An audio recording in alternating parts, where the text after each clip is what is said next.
So, Senator, thank you for standing with me as a teacher, thank you for standing with me as a woman, and thank you for standing with me as a union leader.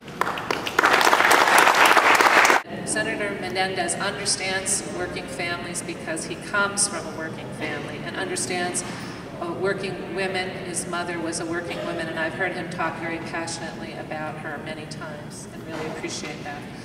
Senator Menendez also shares our vision for higher education as a key public sector investment, an economic engine for the state and for the nation, both through the development of a highly skilled workforce in the form of our students, an informed citizenry, of course, and through our research mission, leading to the solution of social problems, the development of new technologies, and of course, biomedical breakthroughs.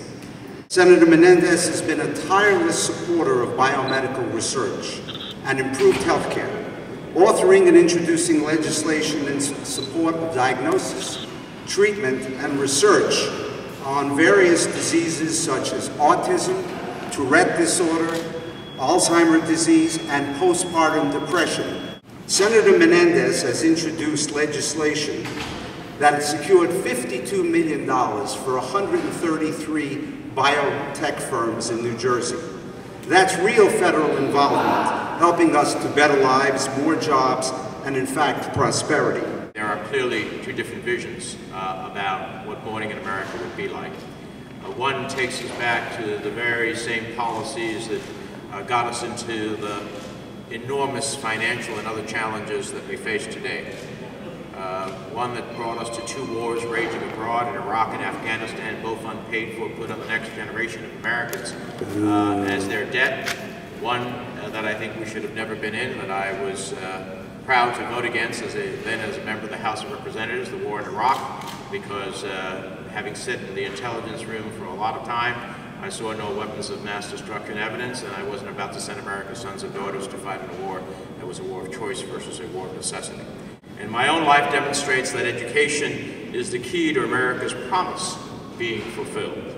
And because of that, I do everything I can to ensure that we have a good foundation in our elementary and secondary schools, and then a good higher education system that is affordable and obtainable, so that we can continue to meet our challenges both at home and abroad, as well as to fulfill the potential and hopes and dreams and aspirations of every young person in our state.